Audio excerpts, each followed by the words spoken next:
hambamu siap untuk menyampaikan isi hatimu. Aku mengaku dan percaya bahwa firman-Mu berkuasa. Firman-Mu dapat mengubah seluruh hidup kami. Karena firman ini adalah Tuhan sendiri. Berbicara, Aba, curahkan isi hatimu. Kami mau menerima apa yang dunia tidak bisa berikan. Ya, Tuhan. Di dalam nama Tuhan Yesus. Amin. Silakan saudara duduk. Selamat hari Minggu. Wow. Nah, saya coba mempertebal beberapa minggu lalu apa yang saya sampaikan di sini, ya. Kalau saudara masih ingat, Christ in you, the hope of glory. Itu kalau saudara ingat itu, pegang itu sebagai landasan yang kuat. Kristus di dalam kamu, pengharapan akan kemuliaan. Kristus itu besar banget saudara, nggak bisa dibendung. Nah, dia yang besar itu diam di dalam kamu. Nah, mestinya kita bertanya, kenapa saya masih ngalamin itu? Dan bukan berarti kalau orang percaya tidak punya masalah, salah. Itu jangan dengar pengajaran yang gitu. Tapi maksudnya gini, bagaimana kamu bisa melalui hal-hal yang nggak mungkin secara akal? Itu dia. Atau saya pakai kata ini, kita akan masuk dalam krisis yang dikatakan di berita-berita. Sebagai orang percaya kita akan di situ. Tapi apa yang buat beda? Krisis mengekspos siapa kamu sebagai orang percaya. Nah, kenapa ya? Itu dia. Kristusnya ada di dalam kita orang percaya. Nah, hari ini saya bilang saya memperluas, saya mulai dengan koreksi. Satu koreksi besar. Apa yang mesti dikoreksi? Yaitu seberapa besar kamu mengerti tentang kebaikan Tuhan. Nah, koreksinya gini, kenapa kita memperkecil dia, kenapa kita mempersempit, gitu. Baik, bagian dari penebusan, saya mulai seperti itu ya. Bagian dari penebusan, begitu ditanya penebusan, saudara cuma pikir satu, dosa saudara diampuni. Enggak, nah makanya saya bilang koreksinya mestinya. Enggak. Bukan hanya dosa, seluruh keberadaan kamu itu ditebus. Berarti apa coba? Kesehatan, gitu kan? Dia nggak hanya ingin mengampuni dosa-dosa kita, tapi dia juga mau sembuhkan kita. Itu satu paket. Dia juga mau memberkati kita. Itu Tuhan, saudara. Tuhan yang kita sembah tadi. Gitu. Dia bebaskan kita dari keputusasaan. Nah, waktu ini jadi kenyataan, penyembahan kita pun berbeda. Gitu kan? Nah, beneran. Yang lalu saya sebut kita kayak pengemis. Kita nggak sadar. Sebenarnya itu dari spirit, dari kedalaman kita kenal dia. Bisa juga kita yang sudah melayani spiritnya masih pengemis. Atau saya sebut piatu. Karena kedalaman kamu kenal dia. Waktu saya ngerti ini, saya berhenti menghakimi orang juga. Karena saya nonton bagaimana orang yang menurut kita hancur dan segala macam. Tapi saya nonton bagaimana Tuhan berkarya dalam hidup mereka. Serius saya nonton. Nah itu seperti saya nggak dapat di bangku sekolah. Saya dapat dalam pelajaran hidup. Tuhan luar biasa. Tahu nggak? Tuhan, sorry. Coba riset sendiri. Semua Tuhan yang lain, dia cuma Tuhan yang menuntut. Riset aja sendiri. Ya, kamu banyak teman, atau kamu punya keluarga yang besar. Coba. Di luar Yesus, semua Tuhan yang menuntut.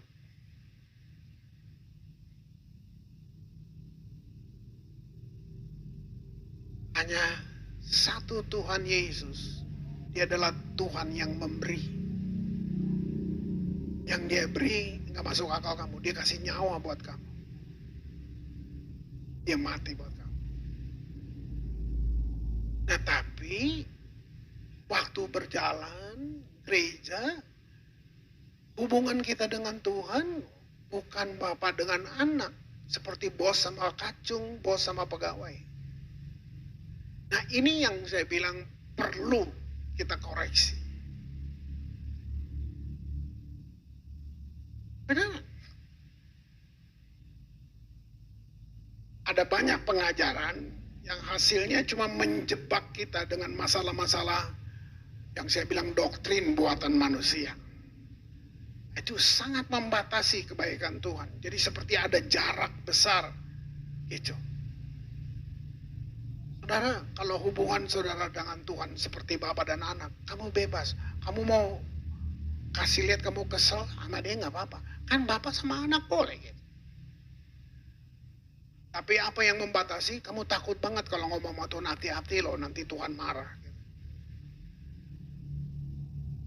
Betul. Jadi saya berjumpa dengan orang-orang yang marah-marah Tuhan dan mereka penuh dengan kemenangan. Bukan berarti mari kita marah Tuhan tiap hari. Bukan. Apa yang saya belajar bahwa kalau bapak sama anak, anaknya boleh ngomel kok ke papanya. Kenapa gini sih Pak? Itu bukan kurang ajar. Itu bicara hubungan. Tapi kalau kamu nggak kenal, nah kamu bukan ngomel, kamu protes dia, kamu ada banyak yang gitu. Nah tapi sekalipun, ini yang saya bilang, saya menonton saudara, saya nonton. Cuman kagum aja lihat, Tuhan terlalu, dibilang panjang lebar dalam kasihnya itu luar biasa banget. Nah, kata Yunani ya untuk kehidupan, kata itu dipakai sozo. Kata sozo itu mencakup semua hal, bukan cuma selamat kamu dari dosa kamu. Gitu. Kata terjemahan Inggrisnya save, dia menyelamatkan. Nah, penelitian yang dalam dia kasih penjelasan nih, keselamatan itu bukan hanya dosa, saudara. Selain pengampunan dosa, semua kesehatan kamu, semuanya seperti itu. Nah, karena kamu nggak ngalamin, kita berbalik. Ini dari pengajaran sih. Tuhan izinkan saya sakit. Itu buat saya setelah ngerti. Seperti saya menghina Tuhan saya. Karena Yesaya menulis dari kitab Yesaya, penyakit kita lah yang ditanggungnya. Tapi kamu bilang, Tuhan izinkan saya sakit Pak, supaya saya rendah hati. Gak ada orang sakit rendah hati, gak ada. Saya lah, gak ada. Nah, itu apa coba? Itu semua musuh. Musuh mau terus mengacaukan kita. Peperangan itu kan di sini, di pikiran kita. Dia mau ngacaukan. Jadi kalau kamu berhenti belajar, kamu nggak makin dalam dengan Tuhan. Kamu hanya beragama aja. Gitu. Wah, waktu saya ngerti ini, saya bilang, wah, saya sendiri kadang-kadang ngomong, Tuhan saya banyak salah mengajar, ampuni saya gitu. Jadi saya butuh ulang kembali, definisi ulang lagi. Saya nggak malu kalau saya di Ambon, di jemaat, untuk bilang, saya perlu koreksi kembali apa yang saya pernah, saya nggak malu. Kenapa saudara? Karena pemimpin, ini di belakangnya gerbong nih. Kalau pemimpin belok, gerbong ikut belok. Kalau cuman belok, kalau dia jatuh. Jadi umat itu korban. Selalu korban. Korban dari pengajaran. Sebab itu memang kita bertanggung jawab atas pengajaran kita. Nah, mari saya baca beberapa kisah tentang kesembuhan. Bukan hanya dosa yang diampuni. Markus 5 ayat 23. Ya, dan memohon dengan sangat kepadanya. Anakku perempuan sedang sakit. Si pemohonnya bilang ini, hampir mati, datanglah kiranya dan letakkanlah tanganmu atasnya supaya ia selamat dan tetap hidup. Itu kata zozo dipakai di situ. Tuhan peduli saudara dengan kelemahan dan sakit saudara. Bukan cuma dosa yang diampuni. Lihat itu. Nah, kisah Rasul Ya, Kisah Rasul 14 ayat 8 sampai 11. Ini bicara kehidupan jemaat mula-mula. Seperti yang saya bicarakan berapa minggu lalu. Jemaat pada mula-mula itu tidak punya Alkitab seperti saudara. Mereka hidup dari pengajaran para rasul. Tapi bagaimana mereka bisa alamin hal-hal yang supranatural? Karena Allahnya supranatural. Nah, kalau saudara dan saya tidak ngalamin itu, ada yang salah dengan kekristenan kita. Ada yang salah. Gitu. Ya, gitu. Di Listra ada seorang yang duduk saja karena lemah kakinya dan lumpuh sejak ia dilahirkan. Bayangin. Dan belum pernah dapat berjalan. Gitu. Ia duduk mendengarkan. Yang dia dengar siapa? Rasul Paulus lagi ngajar. Ketika Paulus berbicara dan Paulus menatap dia dan melihat bahwa ia beriman dan dapat disembuhkan. Lalu kata Paulus dengan suara nyaring, berdirilah tegak di atas kakimu. Dan orang itu melonjak berdiri lalu berjalan kian kemari. Wow. Ketika orang banyak melihat apa yang telah diperbuat Paulus, mereka itu berseru dalam bahasa Likaonia. Ini orang-orang berarti belum melihat, belum tahu Yesus, belum kenal. Karena mereka bilang gini, dewa-dewa telah turun di tengah-tengah kita dalam rupa manusia. Mereka belum pernah lihat mujizat seperti itu. Nah, ini cerita ini yang kita baca cuma mau menunjukkan hari ini, saya mau menunjukkan bahwa Tuhan bukan cuma mau menghapus dosamu. Dia ingin kamu anaknya, dia ingin kamu selamat, dia ingin kamu makmur, dia ingin kamu sehat, dia ingin kamu sejahtera. Itu paket, itu paket. Tahun pastinya saya lupa, tapi tahun 80-an. Ya, mungkin antara 85, 86, bisa jadi. Saya melayani, saya masih di Jakarta, saya melayani ke Semarang. Nah, di gereja itu dalam ibadah itu saya masih ingat. Yang khotbah teman saya, Ara Siahan, gitu. Dia khotbah, saya nyanyi di atas. Nah, waktu itu ada orang Semarang, nah, saya sebut mereka dari desa Bangsri. Sederhana banget, cuma diiringin keyboard.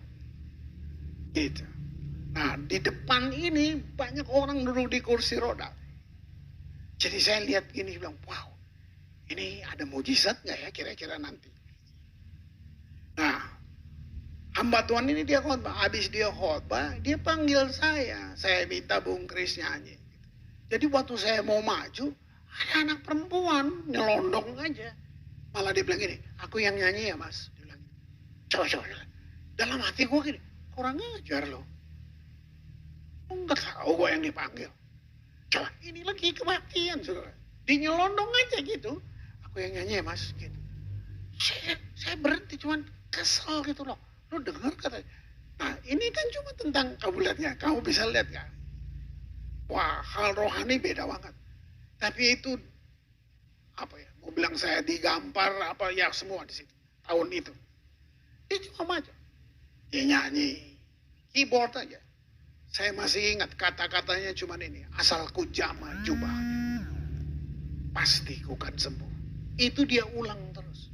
Dia nggak ngomong-ngomong. Dia nggak nyanyi aja. Dia nggak coba-coba memotivasi. Dia nyanyi asalku jamah jubahnya, pasti ku. Jadi gini, bukan ngomong-ngomong, tapi iman kamu yang mesti ada di tengah nyanyian itu. Penyembahan dengan iman menjadi penyembahan berdaya cipta. Nanti dulu, apa yang terjadi waktu dia nyanyi itu? Orang-orang itu berdiri dari kursi. Pertama kali saya bertobat, itu 82.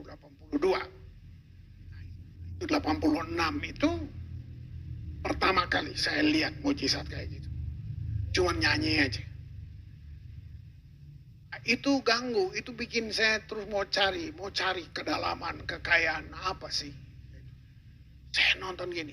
Nah, itu masa di mana saya nggak sok-sok ngeroh gitu.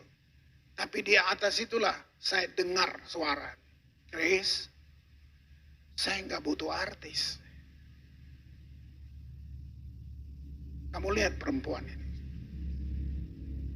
Di warta gereja juga nggak ada namanya. Saya nggak cari orang terkenal.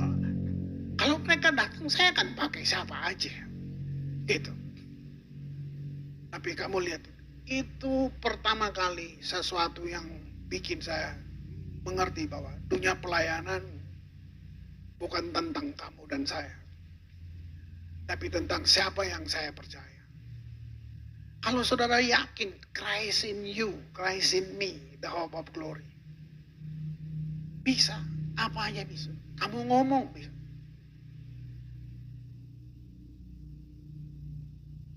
Saya tuh janji ke sini, saya panggil Mami, saya janji sama Mami ini ke sini, mau pergi, mau tusuk jarum.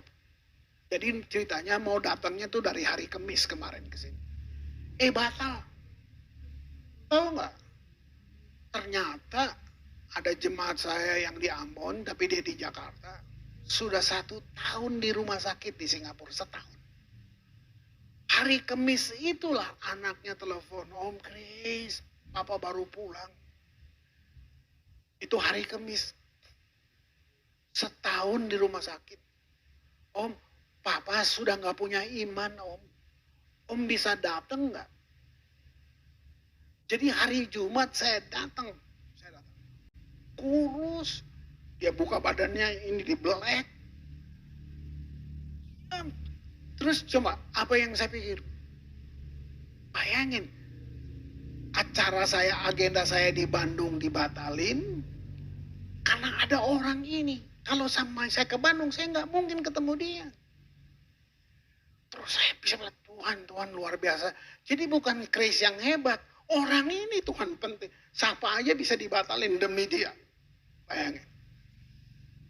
Wah, kita duduk ngobrol-ngobrol. Dia udah putus asa. Semua sahabat saya tinggalin saya, Pak Chris. Saya bilang, iya, itu bukti bahwa dia bukan sahabat. Itu bukti. Sebab selama ini kamu bangun hubungannya pakai uang. Jadi sahabatnya duit.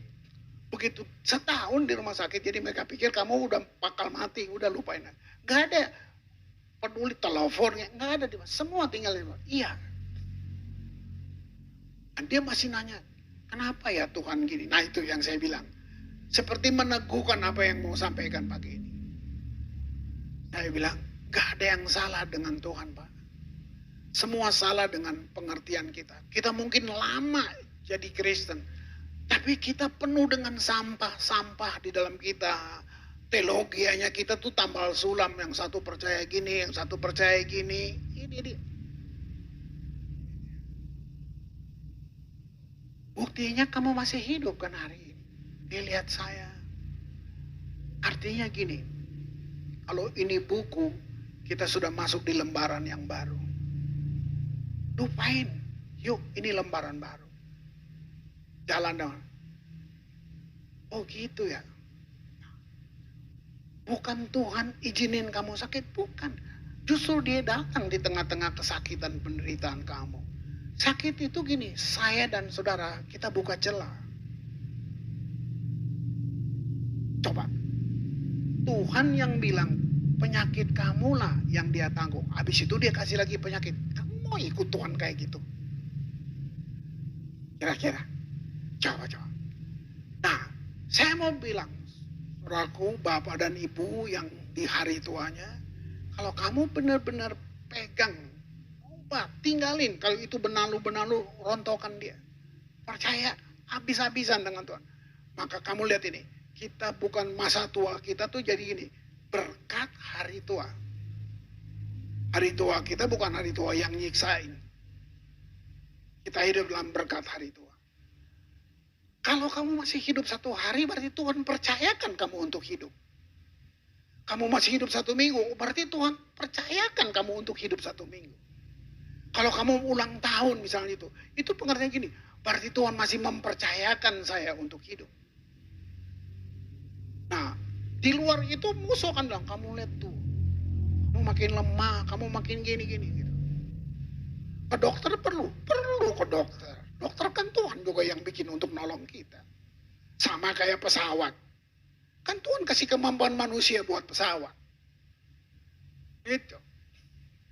Sama, jadi dokter juga begitu. Cuman ini yang saya bilang, pengertian itu mesti yang banyak benalu-benalu itu runtuhkan dia. Wow. Jadi dalam contoh lain, gitu. Justru Yesus, dia bisa baca pikiran ahli-ahli Taurat yang ngajarnya sembarangan itu. Bukan, sembarangan itu pengertian saya gini, mengancam. Mengancam. Nah, banyak pengajaran bahwa saudara untuk takut. Jadi takut dipakai supaya kamu taat. Berarti kamu taat Tuhan karena takut. Harusnya kamu taat dia karena kamu mengasihi. Gitu. Bukan karena takut. Gitu. Jadi waktu kamu salah pun, Tuhan ngerti, kan kita terbatas. Seperti papa sama anak, seperti keluarga. Itu. Tapi pengajaran salah, akhirnya kita semua munafik, kita pura-pura. Itu. Nah di sini Yesus ngomong sama ahli-ahli, pengajar-pengajar pada masa itu. Lukas 6 ayat 9 dan 10, Yesus berkata kepada mereka, aku bertanya kepada kamu, manakah yang diperbolehkan pada hari Sabat, berbuat baik atau berbuat jahat? Sebelum saya terusin gini, ajarannya begini, kamu gak boleh bekerja di hari Sabat. Bayangin. Kamu gak boleh kerja. Nah waktu Yesus buat bekerja di hari Sabat, mereka marah. Makanya dia tanya ini, mana yang diperbolehkan pada hari Sabat? Berbuat baik atau berbuat jahat? Menyelamatkan nyawa orang atau membinasakannya. Jadi kalau kamu sakit karena hari Sabat, gak boleh ada yang datang buat kamu. Gila gak tuh? Nah kayak gitu tuh. Ayat 10, sesudah ia memandang keliling kepada mereka semua, ia berkata kepada orang sakit itu, ulurkan tanganmu. Orang itu berbuat demikian. Dan sembuhlah tangannya. Nah di sini saudara bisa lihat, loh ini loh keinginan Yesus. Sakit, yang diatasi sakit ya Yesus nggak konseling. Kamu bikin dosa apa aja, coba. Nggak ribet gitu. Lihat. Wow. Nah, sambung ya, 2 Korintus 8 ayat 9. Karena kamu telah mengenal kasih karunia Tuhan kita Yesus Kristus, bahwa ia yang oleh karena kamu menjadi miskin. Pelan-pelan. Ada nggak Tuhan lain yang begini? Ada nggak? Makanya saya bilang, semua Tuhan di luar Yesus yang ngaku-ngaku Tuhan, Tuhan yang menuntut. Keren nggak? Karena kamu ia menjadi miskin sekalipun ia kaya. Wow. Coba dulu pikirin ini. Supaya kamu menjadi kaya oleh karena kemiskinannya.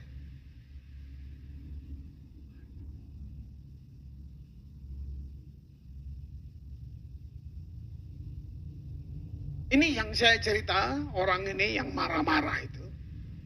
Gitu. Sampai kalau dia marah, dia suruh suaminya pergi, anaknya pergi, dia kunci kamar, dia ngomong. Saya nggak mau niru. Cuman dia bilang gitu, saya marah om, saya ngomong aja. Kan dia papa saya. Terus dia bilang, nah, ini sampai masalah finance. Dia nggak tahu lagi mau jualan apa. Dia cerita, dia bilang, saya dengar om khotbah. Kalau kamu jual pisang goreng, jual onde-onde di pinggir jalan juga, kalau itu dari Tuhan, kamu nggak akan susah. Oh gitu ya.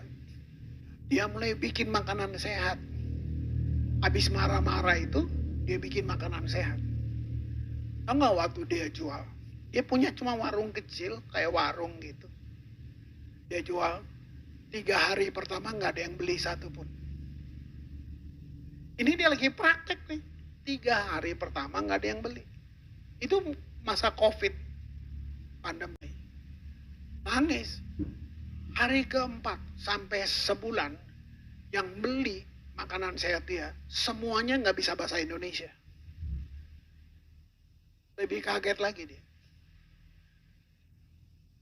Kenapa? Orang-orang asing yang di hotel itu, karena pandemi mereka nggak bisa pulang, jadi mereka sebulan di hotel, mereka cari makan, tanya-tanya, mereka lihat makanan yang sehat, semua datang. Jadi semua nggak ada yang bisa ngomong Indonesia.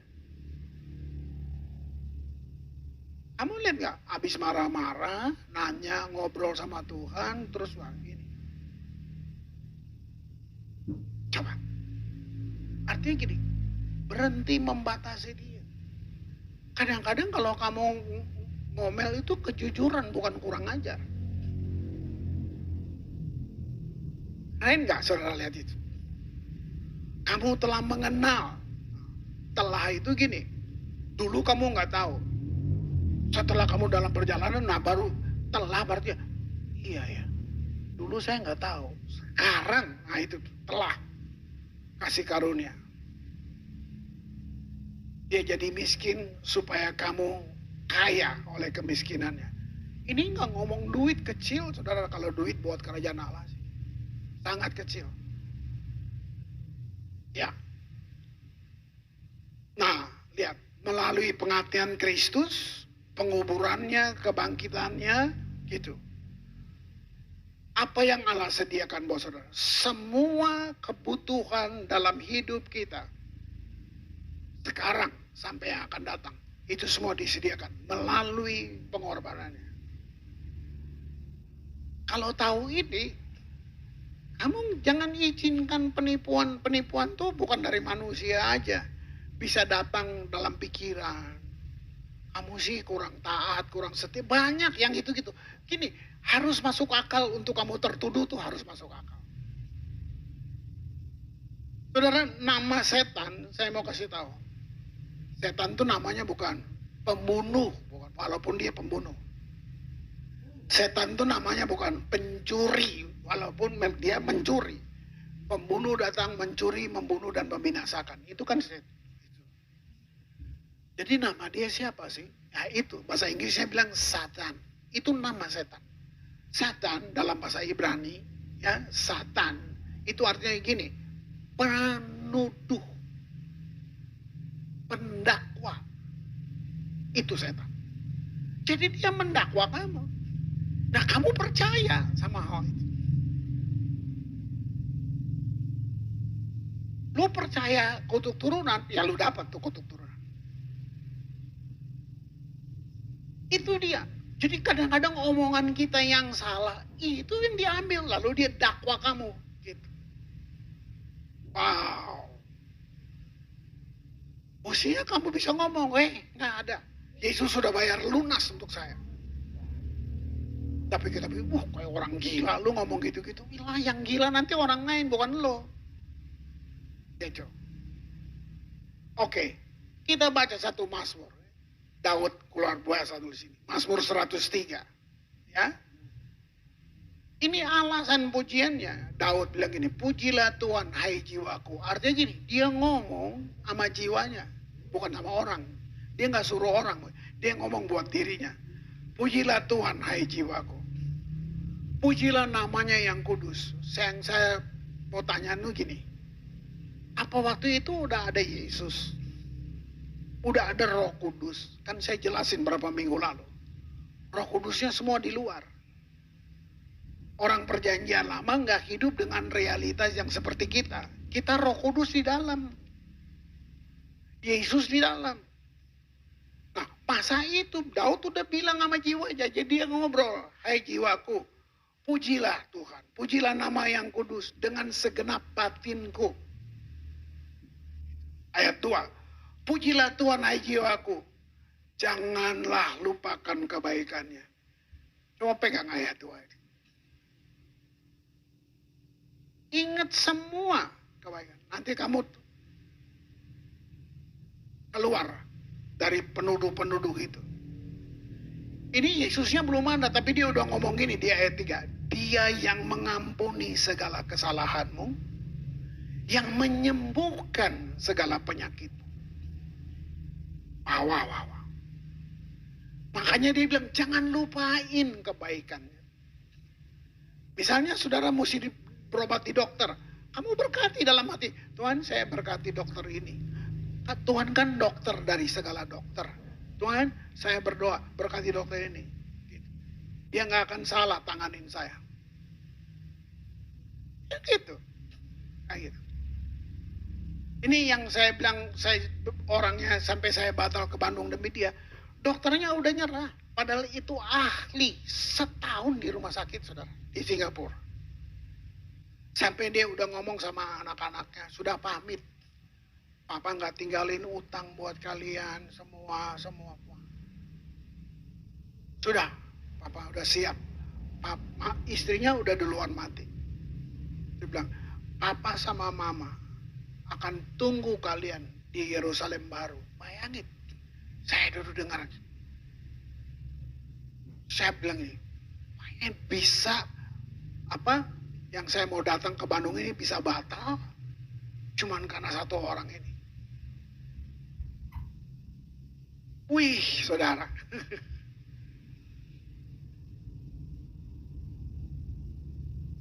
Mazmur tadi menjelaskan banyak, itu perjanjian lama.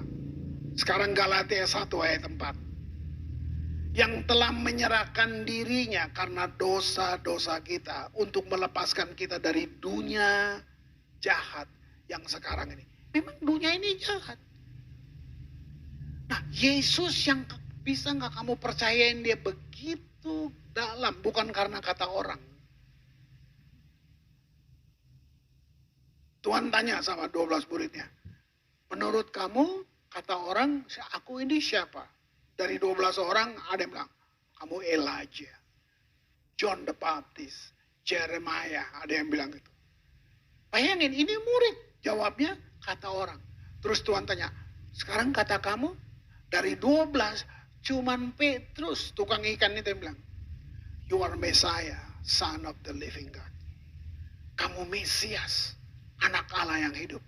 Tahu nggak Yesus bilang gini? Kan nanti kalau kamu baca, ya Matius 16 kalau kamu baca, Yesus lihat dia bilang, Petrus, bukan manusia yang bilang itu buat kamu, tapi Bapakku di sorga yang bilang itu. Berarti gini, waktu kamu mau mengakui Yesus, itu bukan kata pendeta, bukan kata guru sekolah minggu. Waktu kamu bilang Yesus Tuhan saya, itu pewahyuan pribadi kamu ngalamin banget. Nah, belum selesai. Terus semua murid-murid yang lain lihat, Tuhan bilang, Petrus, di atas kamu, aku akan bangun gereja. Jadi, alam maut tidak bisa menguasainya. Itu teman-teman yang lain, lu sih salah ngomong, lu bilang Yeremia, lu juga. Nah gitu kan, saling bayangin. Petrus dari mana? Nah, Yesus yang bilang, itu bukan orang yang bilang. Itu Bapakku di sorga. Jadi untuk kamu mengakui Tuhan, itu perlu wahyu. Bukan cuma ikut-ikutan. Nah, kalau kamu ngalamin itu, semua yang lain. Itu kayak kamu tembus atmosfer gitu. Waktu kamu tanam pewahyuan ini dalam hatimu, itu akan buat kamu menolak semua ajaran-ajaran yang jangan cuma menyiksa kita aja. Ya kan? Iya. Makanya saya bilang, Tuhan kita, Tuhan yang memberi. Yang lain Tuhannya yang minta-minta. Ya. Sebab kalau kamu salah mengaku, kamu balik lagi ke dosa. Ya, gitu. Yakobus 4 ayat yang ke-7. Ini ayat yang terakhir, ya. Gitu. Karena itu, tunduklah kepada Allah. Lawanlah iblis, maka ia akan lari daripadamu. Ya. Tunduklah kepada Allah. Nah, tunduk ini jangan-jangan kayak aturan apa, bukan sikap begitu, bukan. Gitu. Tunduk ini gini, berarti dia segalanya. Itu penghormatan tertinggi. Lawanlah iblis. Saya saksi dikit. Saya kena COVID. Atau awal-awal. Wih, saudara. Nah, ini ujian. Sampai dalam... Lo khotbah doang, Chris. Mau gua... Itu saya baca firman. Udah kesakitan nih. Harus pisah kan. Jadi saya sendirian di kamar. Saya ngomong firman. Ada suara gini. Mana hasilnya? Wih. Saya ngomong. Nanti saya kebacain firman lagi. Habis baca firman. Tahu gak suara gini? Tuh lihat tuh. Pendeta itu mati. Wih, gila. Jam 3 pagi. Lihat tuh. Makanya saya bilang pendakwa. Nah, apa urusan dengan Yakobus ini? Waktu itu saya ingat ayat ini. Lawanlah iblis. Berarti gini, perang aktif. Kalau kita berdua tembak-tembakan, lu berhenti tembak, gua nembak terus. Kadang-kadang kita ngomong tuh udah diem aja. Lawan, perang aktif. Oh, udah. Terus saya ulang. Saya ngomong pada diri saya. Dengar ya, Chris. Seperti tadi, hai jiwaku. Saya ngomong, Chris, dengar. Yesus di dalam kamu, pengharapan akan kamu lihat. Nggak ada rasa. Perasaan bukan alat ukur. Saya nggak mau percaya itu. Saya terus sampai saya menang. Bayangin. Tunduklah kepada Allah. Itu bukan tunduk takut, saudara. Itu respect. Itu hormat. Lawan iblis. Dia lari daripadamu. Ayo worship team, mari. Gitu. Itu bertarung aktif. Bagaimana kamu bisa bertarung aktif lawan iblis? Penyakit, kelemahan, penderitaan. Tolak pikiran-pikiran gini. Ini Tuhan yang kirim nih. Tuhan izinkan. Dia mau mendidik saya. Kedengarannya bagus, tapi lu menghina. Bisa bayangin gak? Kamu sedang jalan sama anak kamu. Terus kamu dengar dia ngomong. Kamu mulai lihat dia punya pemahaman. Lama-lama kamu bisa begini. Kayaknya dia bukan anak gua deh. Berarti lu dengar dari siapa semua ini? Nah, bayangin, kita jalan sama Tuhan, kita nyanyi, kita semua. Tapi waktu dalam perjalanan hidup dan semua macam, Tuhan seperti rasa dia belum kenal saya. Saudara, begitu sederhana sampai orang buta huruf terima. Orang-orang pelacur, pemungut cukai, semua orang bodoh pun bisa. Karena Yesus begitu sederhana, nggak sulit, nggak dibikin sulit. Gitu. Jadi iman itu berkaitan dengan cara kamu memandang Tuhan, cara kamu mengenal Dia. Waktu kamu gandeng Tuhan, ini cerita gini, kamu pegang tangan Tuhan. Begitu persoalan besar, kamu nggak kuat, kamu lepas. Iya. Tapi kalau Tuhan yang pegang tangan kamu, bayangin. Tuhan yang pegang tangan kamu. Mau badai kayak apapun, dia pegang tangan kamu. Gak ada yang bisa lepas. Tapi kalau kamu yang pegang, baru angin sebentar lepas. Lihat itu. Ini maksudnya. Jadi kita bangun hidup kita, iman kita dari kata orang. Nah, ini inti dari judul yang saya siapkan ini. Koreksi besar untuk kita ngerti dan kenal kebaikan Tuhan. Buat saya kalau Tuhan tidak baik, cacat. Saya rugi. Iya. Rugi lu nyanyi-nyanyi. Rugi banget. Jadi gini, Dia bukan punya sifat kasih. Baca firman lagi. Yesus adalah kasih. Jadi kasih itu pribadi, person. Nah sekarang kita bikin salah nih. Pengajaran atau di otak ini. Tuhan hukum kamu. Coba, itu masuk akal untuk lu percaya bahwa Tuhan hukum kamu. Iya, masuk akal. Itu. Jadi, dia berhenti loh mengasihi kamu. Lu sih hidupnya gak benar. Masuk akal sekali. Kamu lihat itu. Dengar ya saya bilang. Tuhan adalah kasih. Begitu kamu bikin dosa, langsung Tuhan berhenti mengasihi kamu. Sebenarnya gini, kamu yang berhenti mengasihi dia. Kamu yang berhenti. Kalau Tuhan berhenti mengasihi kamu, alasannya dosa loh, alasannya. Ya, Tuhan berhenti mengasihi kamu 5 menit aja. Artinya dia berhenti jadi Tuhan 5 menit. Keganggu gak cara berpikir? Makanya kita begini terus. Jadi gini, kenapa Tuhan bilang ini? Jangan buat dosa. Kenapa? Karena kamu buat dosa, kamu buka celah pintu. Waktu kamu buka, nah disitulah musuh datang. Dia datang mencuri, membunuh. Itu bukan Tuhan. Si pencuri masuk, dia curi apa? Dia curi semua yang Tuhan sudah taruh dalam hidup kamu. Tapi Tuhan gak bisa benci kamu. Dia gak bisa. Ini loh keren banget. Ini yang bikin kita menyembah. Bukan ketakutan, nanti enak, nanti gini. Gak bisa. Gak kebetulan kamu dengar pagi di minggu ini. Mungkin kamu sedang putus asa. Karena orang gak ngerti. Dia tukar Yesus sama jodoh. Sama proyek. Dia gak ngerti. Yang udah pasti bisa selamatin dia. Dia tukar. Gila gak? Itu orang gak kenal. Lihat itu. Ya, saya nggak marah kalian. Saya sedang marah si musuh ini, ya toh, supaya kamu pulang tanam ini. Dia baik.